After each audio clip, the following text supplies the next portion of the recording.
திருச்சிராப்பள்ளி வானொலி நிலையம் செய்தி மலர்.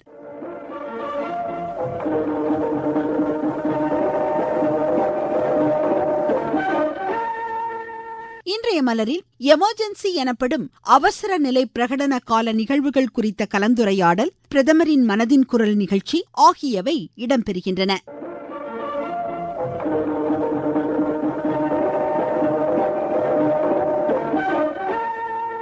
1975ஆம் ஆண்டு நடைமுறைப்படுத்தப்பட்ட எமர்ஜென்சி எனப்படும் அவசர நிலை பிரகடன கால நிகழ்வுகள் குறித்து தேசிய கல்லூரியின் ஓய்வு பெற்ற ஆங்கில பேராசிரியரும் தமிழ்நாடு உபயோகிப்பாளர் பாதுகாப்பு குழுவின் திருச்சி மாவட்ட செயலாளருமான திரு எஸ். புஷ்பவனம் தமது அனுபவங்களை எமது செய்தி பிரிவிடம் பகிர்ந்து கொள்கையில், வணக்கம் திரு புஷ்பவனம் அவர்களே. எமர்ஜென்சி எனப்படும் அவசர நிலை பிரகடன காலம் குறித்து உங்களுடன் உரையாட திருச்சி செய்தி பிரிவு உங்களை வரவேற்கின்றது. எமர்ஜென்சி அவசர நிலை காலம் எவ்வாறு இருந்தது, இருண்ட காலம் என்று அதனை ஏன் குறிப்பிடுகிறார்கள், அப்போதைய இந்த அவசர நிலை பிரகடன காலம் குறித்து ஒரு நுகர்வோர் பாதுகாப்பு குழுவின் பிரதிநிதியாக உங்களுடைய அனுபவங்களை பகிர்ந்து கொள்ள வேண்டும் என்று கேட்டுக்கொள்கின்றேன். நமது ஜனநாயகத்தின் கருப்பு நாள் என்று சொல்லப்படுகிற நாளை பற்றி இப்போது உள்ள தலைமுறைக்கு அதன் கொடுமைகளை விவரிக்க ஒரு சந்தர்ப்பம் கிடைத்தில் மகிழ்ச்சி அடைகிறேன். எங்கள் எல்லாருக்குமே அது ஒரு பெரிய ஷாக். ஏன்னா ராத்திரியில் 12 மணிக்கு போட்டது எமர்ஜென்சி டிக்ளேர்ட் அப்படின்னு பேப்பரில் பார்க்குறோம். எனக்கு அப்போ 25 வயசு. எமர்ஜென்சினா அதனுடைய முழு அர்த்தமும் முழு பாதிப்பும் என்னன்னா எங்களுக்கு தெரியாதப்போ. இதுக்கு என்ன காரணம்னு பார்க்க போனால், பாராளுமன்றத்தில் 518 சீட், அப்போ அதில் 352 சீட்டை காங்கிரஸ், அதாவது அவங்களுக்கு 2/3 மெஜாரிட்டி ஈஸியாக கிடைச்சிருச்சு. அவன் நினச்சா என்ன வேணா பண்ணலாம், அவங்களுக்கு நல்ல பலம் நல்லா பண்ணுவாங்கன்னு நம்பிட்டு இருந்தோம். 71 பங்களாதேஷ் வார் ஜெயிச்சதுலேருந்து அவங்க மேலே ஜனங்களுக்கு ஒரு அபிப்பிராயமும் இருந்து வந்தது. 74 கடும் விலை உயர்வு. அப்போதான் நாங்கள் உபயோகிப்பாளர் கவுன்சில்னு ஆரம்பித்தோம், விலைவாசி எதிர்த்து போராடுறதுக்குன்னு. ஜெயபிரகாஷ் நாராயண் திருச்சிக்கு வந்தப்போ ஏர்லி 75 நாங்கள் ஒரு கூட்டம் போட்டு அதில் நான் பங்கு பெற்றேன். அவரோட பேசி விவாதிச்சிருக்கேன். Total revolution. ஏன்னா எங்க பார்த்தாலும் விலைவாசி உயர்வு, அன்ரெஸ்ட், ரொம்ப ஊழல் ஜாஸ்தி ஆயிடுச்சு. தவிர இந்திரா காந்தியோட 2வது பையன் சஞ்சய் காந்தி அவர் தனியா ராஜ்யம் நடத்த ஆரம்பிச்சிட்டாரு. அதனால ஜனங்கள் மத்தியில் ரொம்ப குழப்பம், அன்ரெஸ்ட் இருந்தது. எதிர்கட்சிகள் எல்லாம் சேர்ந்துட்டு இந்திரா காந்திக்கு எகென்ஸ்டா ஒரு இயக்கம் ஆரம்பிச்சாங்க. அப்போ ராஜ் நாராயண் 71 எலெக்ஷன்ல இந்திரா காந்தி அரசோட வேன், அரசு ஜீப்பு, காரு, அரசுக்கு சொந்தமான விஷயங்களை தன்னோட தேர்தல் பிரச்சாரத்துக்கு பயன்படுத்திட்டாங்க. அந்த ஸ்டேஜ் போட்டது கூட அரசு செலவுல, யூபியில் ஒரு இடத்துல அப்படின்னு ஒரு வழக்கு போட்டாரு. அந்த வழக்குல இந்திரா காந்தி குற்றவாளியில் தீர்ப்பு கொடுத்தாச்சு. அலகாபாத் ஹைகோர்ட் சுப்ரீம் கோர்ட்டுக்கு போச்சு. ஜஸ்டிஸ் VR கிருஷ்ணர் தான் அப்போ அந்த கேஸை ஹேண்டில் பண்ணியிருந்தாரு. அவர் ஒரு தீர்ப்பு கொடுத்தாரு. என்னன்னா இந்திரா காந்தியோட எலெக்ஷன் செல்லாது, அதை உறுதிப்படுத்திட்டார். அப்போ அவங்க பிரதம மந்திரியா இருக்கலாமா, அப்பவும் சரி இப்பவும் சரி யார் வேணா பிரதம மந்திரியா அப்பாயிண்ட் பண்ணலாம், சீஃப் மினிஸ்டர் அப்பாயிண்ட் பண்ணலாம். ஆனா 6 மாசத்துக்குள்ள அவங்க எலெக்ட் ஆகணும். அந்த மாதிரி ஒரு ப்ரொவிஷன் இருக்கனால அவர் என்ன சொன்னாரு, அவங்க பிரதம மந்திரியா இருக்கலாம், ஆனால் ஓட்டு போட முடியாது, அவங்களுக்கு சம்பளம் கிடையாது, பேட்டா கிடையாது அப்படின்னு ஒரு தீர்ப்பு கொடுத்துறாரு. எல்லாரும் இந்திரா காந்தி பதவி விலகணும் அப்படின்னு இயக்க ஆரம்பிச்சாங்க. அப்போ ஜெயபிரகாஷ் நாராயணன், JB கிருபலானி, மொரார்ஜி தேசாய் எல்லாம் சேர்ந்துட்டு ராம்லீலா பவன்ல ஒரு பெரிய கூட்டம் ஜனவரி 25ஆம் தேதி ஆர்கனைஸ் பண்றதா இருந்தது. அதுக்கு முன்னாடி ஜெயபிரகாஷ் நாராயணன் எல்லாரும் இன்க்ளூடிங் ராணுவம் மனசாட்சிக்கு எதிராக வேலை செய்யக்கூடாது அப்படின்னு சொன்னோன்னா இது கொஞ்சம் பயத்தை கல்பிடுச்சு. இந்திரா காந்தி நிஜமா பயந்துட்டாங்க. அந்த ராம்லீலா கிரவுண்ட்ல வரப்போகிற கூட்டம் எப்படி இருக்குன்னு தெரிஞ்சுட்டு ஜூன் 25 மிட் நைட்ல எமர்ஜென்சி டிக்ளேர் பண்ணிட்டாங்க. அதுதான் முதல் தெரியும்னா அது இல்லை, அதுக்கு முன்னாடி சில தர டிக்ளேர் பண்ணியிருக்காங்க. ஏன்னா கான்ஸ்டியூஷன்ல ஒரு ப்ரொவிஷன் இருக்கு. இப்போ நாங்கள் 62 சைனா வரும்போது, 71 இண்டோ பாக் வரும்போது, 75 77 தான் இன்டர்னல், அதெல்லாம் எக்ஸ்டர்னலுக்காக இன்டர்னல் டிஸ்டர்பன்ஸ் சொல்லி இப்பதான் முதல் தர பண்ணாங்க. இது ரொம்ப கொடுமையான விளைவுகளை ஏற்படுத்திடுச்சு. அது எங்களுக்கு போக தான் தெரிஞ்சது. ஏன்னா 19 தலைவர்களை எல்லாரையும் அரெஸ்ட் பண்ணியாச்சு. 1,12,000 பேரை நாடு முழுவதும் அரெஸ்ட் பண்ணி ஜெயில போட்டாங்க.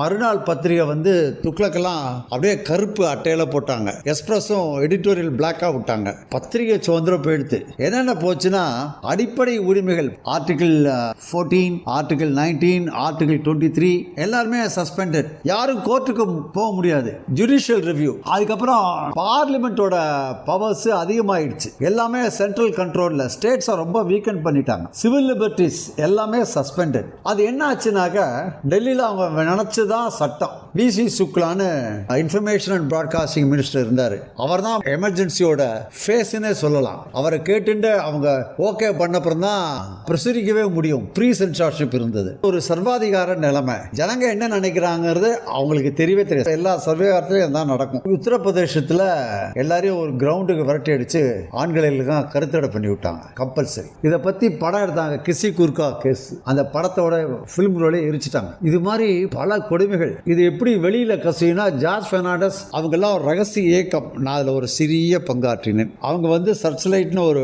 மேகசின் பிரிண்ட் பண்ணி அதை இந்தியா ஃபுல்லாக டிஸ்ட்ரிபியூட் பண்ணாங்க. அதில் இந்த மாதிரி விஷயங்கள்லாம் வரும். இப்போதைய பிரதமர் மோடி கொண்டு இப்போ தலைமறைவாக ஆனார். நிறைய ஆர்எஸ்எஸ் ஆட்கள் ரொம்ப வீரியத்தோட ஒர்க் பண்ணாங்க அகேன்ஸ்ட் எமர்ஜென்சி. ஆனாக்க சில நல்ல விஷயங்கள் நடந்தது. தமிழ்நாட்டில் அப்போ திமுக அரசு, அவங்க இந்திரா காந்திக்கு எதிரான அரசு, அதை மட்டும் கலைக்கல. மற்ற எல்லாத்திலையும் காங்கிரஸ் கவர்மெண்ட் இல்லை காங்கிரஸ் ஆதரவு கவர்மெண்ட் சில இதில் கலைச்சிட்டாங்க. அதனால தமிழ்நாடு வந்து ஒரு புகலிடம் மாதிரி ஆயிடுச்சு இந்த அண்டர் கிரவுண்டில் வேலை பார்க்குறவங்களுக்கு. ஆனால் மத்திய அரசனுடைய எமர்ஜென்சியோட இம்பாக்ட் இங்கே ரொம்ப ஆழமாக பதிஞ்சிடுது. எப்படின்னா எல்லாருக்கும் பயம். யாரை வேணா எப்போ வேணா அரெஸ்ட் பண்ணலாம், கோர்ட்டுக்கு போக முடியாது. Right to life, right to லிபர்ட்டியை எடுத்துட்டாங்க.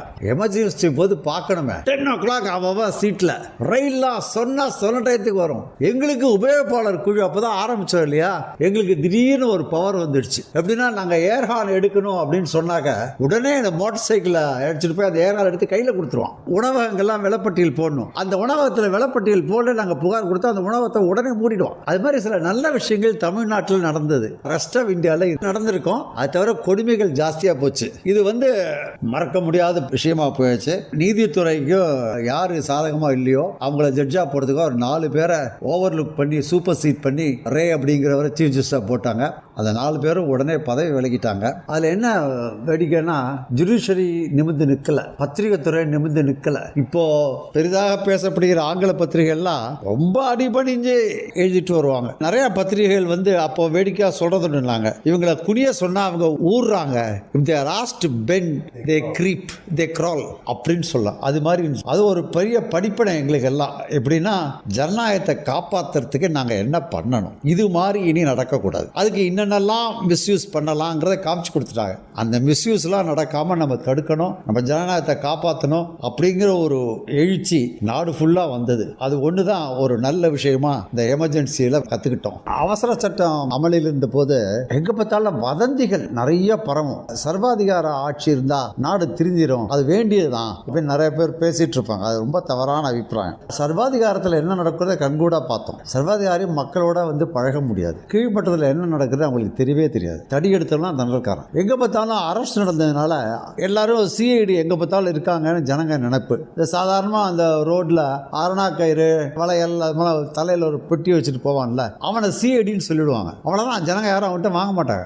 ராஜன்னு கேரளாவில் ரொம்ப ஃபேமஸ் கேஸ். ஒரு நாள் மறைந்தே விட்டார். எங்கே போனார் என்ன பண்ணான்னு தெரியல, இன்னி வரலே தெரியல. எல்லாமோ ஹேபஸ் கார்பஸ் பெட்டிஷன்லாம் எமர்ஜென்சிக்கு அப்புறம் போட்டு பார்த்தாங்க, நடக்கல. அது மாதிரி இந்தியா ஃபுல்லாக நிறைய பேர் பண்ணிட்டாங்க. கடைசியில் அந்த தமிழக அரசும் கலைக்கப்பட்டது. நிறைய அரசியல்வாதிகளும் ஜெயிலில் போட்டாங்க. அந்த அவசர நிலை பிரகடன காலம் குறித்து ஒரு படமாவே நிகழ்வுகள், உங்களுடைய அனுபவங்கள் என்னெல்லாம் நிகழ்ந்தது, நீங்க வந்து ரொம்ப தெளிவாகவும் எல்லா நேயர்களும் இப்போதைய இளைஞர்களும் புரிந்து கொள்ளும் வகையில் ரொம்ப சிறப்பாக எடுத்து கூறினீங்க. திருச்சி செய்தி பிரிவு நன்றியை தெரிவித்துக் கொள்கிறது. தஞ்சையை சேர்ந்த வழக்கறிஞர் திரு ஜீவகுமார் பேசுகையில், அவசர நிலை காலம்ங்கிறது அடக்குமுறை மிக கடுமையாக இருந்த காலம். அந்த காலத்துல தான் அந்த மிசா சட்டம் என்கிற பேர்ல அரசியல் கட்சிகளை சேர்ந்தவங்க நிறைய பேர் கைது செய்யப்பட்டாங்க. இப்ப எங்க அப்பா பொது உடைமை கட்சியில இருந்தவங்க.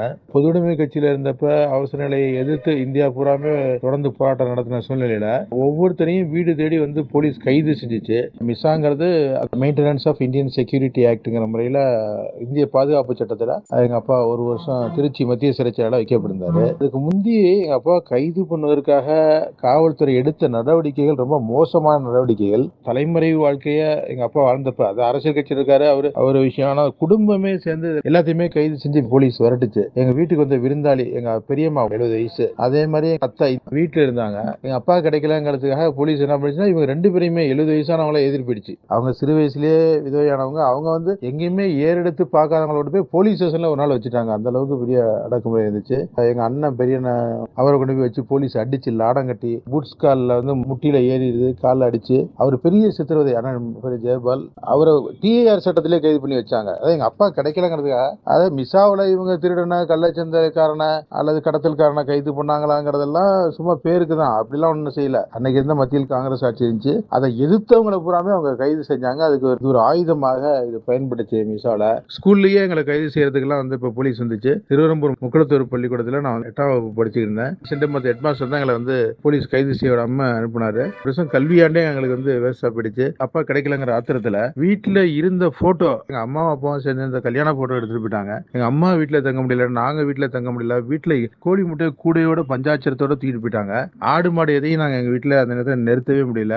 நெல் பத்தாயம் வைக்கிறதுக்கு வச்சிருந்த அந்த தளவாட ஜாமான் எல்லாம் போலீஸ் எடுத்துட்டு போயிடுச்சு. எல்லா வகையிலும் வந்து கடுமையான அடக்குமுறை காலத்தை நாங்க சந்திச்சோம். கார் இருள் காலம் அது. அந்த காலத்துல என்ன நடக்க போகுது, யாரை எப்ப போலீஸ் அடிக்க போறாங்க, யாரை கைது செய்ய போறாங்க, எங்க அப்பா கிடைப்பாங்களாங்கிறதே சந்தேகமா இருந்துச்சு. குடும்பத்துல இருக்கிற எல்லாத்தையும் போட்டு அவங்க சித்திரவதை செஞ்ச பிறகுதான் எங்க அப்பா ஆஜரான விட்டாங்க. இதை பத்தி எல்லாம் அவசர கால கொடுமைகளை பத்தி விசாரிக்கிறதுக்கு இந்திரா காந்தியோட தோல்விக்கு பிறகு ஷா கமிஷன் அமைக்கப்பட்டுச்சு. இது சம்பந்தமா அப்பவே ஷா கமிஷன்ல இந்த மனுவாதெல்லாம் நாங்க கொடுத்திருக்கோம்.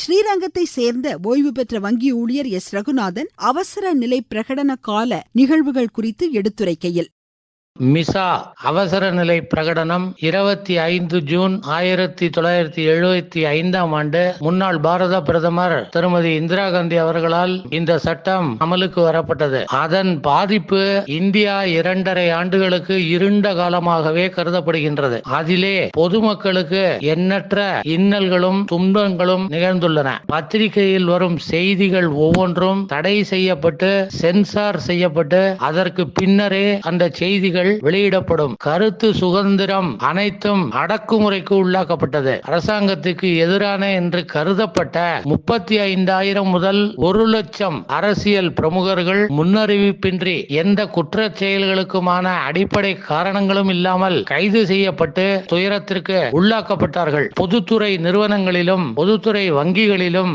மற்றும் அனைத்து நிறுவனங்களிலும் ஊழியர்கள் மற்றும் தொழிற்சங்க நிர்வாகிகள் தொழிலாளிகள் மிகவும் கடுமையான சிக்கலுக்கு உள்ளாக்கப்பட்டனர். 1.07 கோடி மக்கள் கருத்தடை ஆபரேஷன் செய்து கொண்டதால், சிகிச்சை கட்டாயப்படுத்தி கொடுக்கப்பட்டதால் பல ஆயிரக்கணக்கான மக்கள் உயிரிழந்துள்ளனர். இது தவிர கல்வி நிறுவனங்கள், பொது இடங்கள் இவற்றில் யாரும் கூடுவதற்கு 2 மேல் சேர்ந்து இருக்கவோ, சேர்ந்து ஒரு இடத்தில் எந்தவித நடவடிக்கையும் செய்யக்கூடாது என்றும் அவசர நிலை பிரகடனம் செலுத்தப்பட்டு மக்களை மீண்ட துயரத்தில் ஆழ்த்திவிட்டார்கள். இதனை எதிர்த்து திரு ஜெயபிரகாஷ் நாராயணன் அவர்கள் முதலாக குரல் கொடுத்தார். முன்னாள் பாரதிய ஜனதா கட்சியின் லால் கிருஷ்ண அத்வானி அவர்களும் முன்னாள் பாரத பிரதமர் திரு வாஜ்பாய் அவர்களும் லட்சக்கணக்கான அரசியல் பிரமுகர்கள் தலைவர்கள் கைது செய்யப்பட்டு சிறைச்சாலைக்குள்ளேயே கொடுமைப்படுத்தப்பட்டனர். அனைத்து தொலைபேசிகளும் கருத்துகளும் பதிவு செய்யப்பட்டு அதற்கு எதிராக அவர்களின் மீது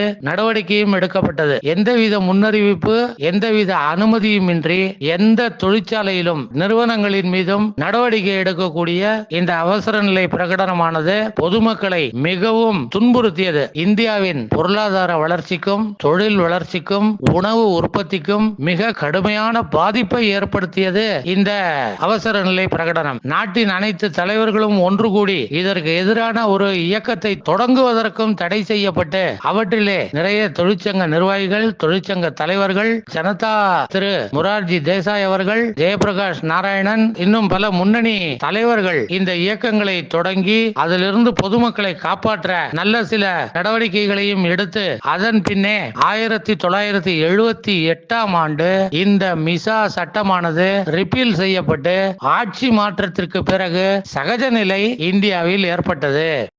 பிரதமர் திரு நரேந்திர மோடி அகில இந்திய வானொலியின் மன் கி பாத் மனதின் குரல் நிகழ்ச்சியில் 123வது முறையாக இன்று காலை உரையாற்றினார். பிரதமர் உரையின் சிறப்பம்சங்கள் குறித்து திருச்சியை சேர்ந்த தொழில் முனைவோர் எமது செய்தி பிரிவிடம் பகிர்ந்து கொள்கையில்,